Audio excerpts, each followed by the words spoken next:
हम स्टार्ट कर रहे हैं क्वेश्चन नंबर 18 जो डाउट भेजा है क्वेश्चन है HCV chapter number 9 page number 160। A neutron is initially at rest and it decays into a proton, electron and an antineutrino।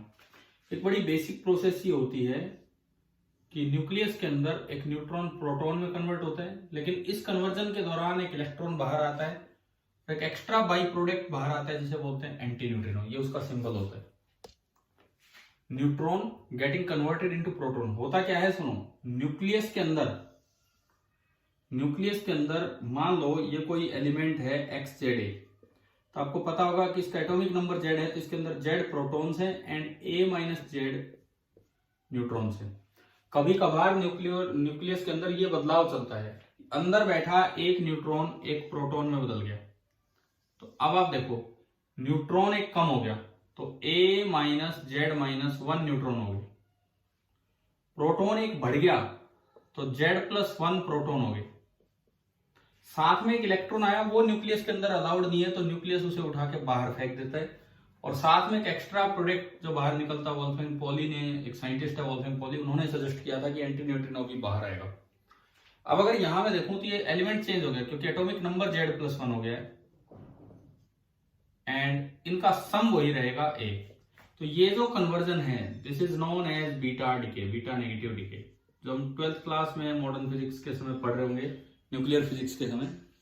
लेकिन ये एक्चुअली यहाँ पे क्वेश्चन तो दिया है आपसे जस्ट मोमेंटम कंजर्वेशन करवाने के लिए और कुछ नहीं।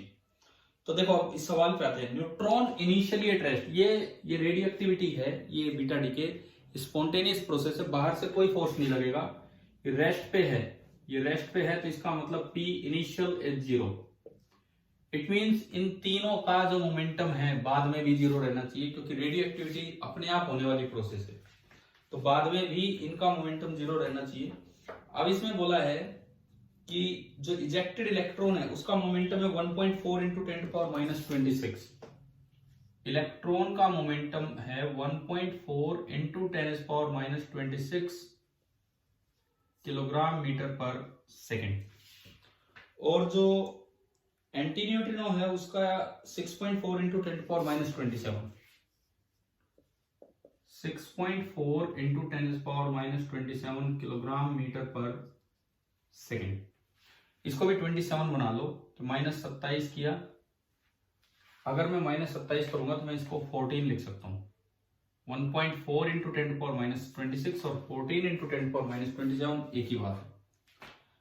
अब देखो ए पार्ट कहता है कि इलेक्ट्रॉन और एंटी न्यूट्रिनो सेम डायरेक्शन में इजेक्ट हुए हैं, तो आपको स्पीड बतानी है किसकी, रिकॉइल स्पीड ऑफ प्रोटॉन। ये ए पार्ट, न्यूट्रॉन यहां बैठा था, पहले रेस्ट पे था।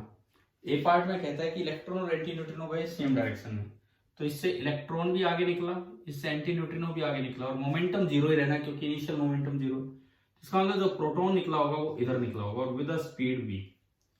तो फाइनल मोमेंटम 0 करने के लिए इन दोनों के मोमेंटम का सम, क्योंकि सेम डायरेक्शन में बराबर ही, इन दोनों का सम, तो इधर का जो मोमेंटम है उनको आपने ऐड किया, 10⁻27 -27 कॉमन, 14 और 26, 20.4 into 10⁻27 kilogram metre per second. और इधर वाला जो P बनेगा प्रोटॉन का 1.67 इंटू 10⁻27, ये तो इसका मास और इंटू इसकी स्पीड v। अगर इनिशियल मोमेंटम 0 था तो फाइनल भी 0 रहना है, तो ये दोनों को इक्वेट करना है। इन दोनों को इक्वेट करेंगे तो 10⁻27 से ये गया, तो 1.67 into v is equal to 20.4, तो v निकल के आ रहा है 20.4 अपॉन 1.67, नियरली 12.2 या 12 के आसपास आ जाएगी, आप देख लेंगे 12 मीटर पर सेकेंड के आसपास। ठीक है। सेकेंड पार्ट में क्या कहता है कि they are ejected along perpendicular directions. अब मैं सेकेंड पार्ट का डायग्राम बनाता हूं। सेकेंड पार्ट में ये जो दोनों पार्टिकल्स हैं इलेक्ट्रॉन और एंटी न्यूट्रिनो, ये इजेक्ट होके गए हैं परपेंडिकुलर डायरेक्शन में, इलेक्ट्रॉन इधर, एंटी न्यूट्रिनो इधर, एक न्यूट्रॉन के टुकड़े हुए। तो इन दोनों का जो रिजल्टेंट मोमेंटम आएगा वो इधर आएगा, इन दोनों का जो रिजल्टेंट आएगा that will be under root इसका स्क्वायर प्लस इसका स्क्वायर, 14 का स्क्वायर प्लस 6.4 का स्क्वायर और 10⁻27 तो बाहर है। अब फाइनल मोमेंटम जीरो रहना है तो मतलब जो इलेक्ट्रॉन निकला होगा वो जो प्रोटॉन निकला होगा वो बिल्कुल अपोजिट डायरेक्शन में जाएगा और उसका मोमेंटम होगा 1.67 into 10⁻⁻27 into v, speed of proton. और फिर से फाइनल मोमेंटम जीरो रहना है क्योंकि इनिशियल जीरो था, तो इन दोनों को आप इक्वेट करेंगे, इन दोनों को इक्वेट करेंगे तो ये 27 से 27 गया और यहां से अगर आप v देखते हो तो v निकल के आ रहा है √14 का स्क्वायर प्लस 6.4 का square and divided by 1.67 metre per second. आप कैलकुलेट कर लेना, ये जो भी इसका आंसर होगा वो आ जाएगा। इसमें देख लेता हूँ, इसका आंसर दिया गया है क्वेश्चन नंबर 18 का, फर्स्ट का 12.2, सेकंड का 9.2, तो ये आपका नियरली 9 मीटर पर सेकंड के आसपास आएगा। तो simply momentum conservation in alpha decay कैसे लगाना है, बीटा डिके। हमने अल्फा डिके, मैं जब आपको पीछे जो क्लासेज हुई हैं अल्फा डिके की पूरी कंजर्वेशन और ये सब मैकेनिक्स उसकी पढ़ाई है, लेकिन इस सवाल में बीटा डिके में मोमेंटम कंजर्वेशन लगवा रखा था।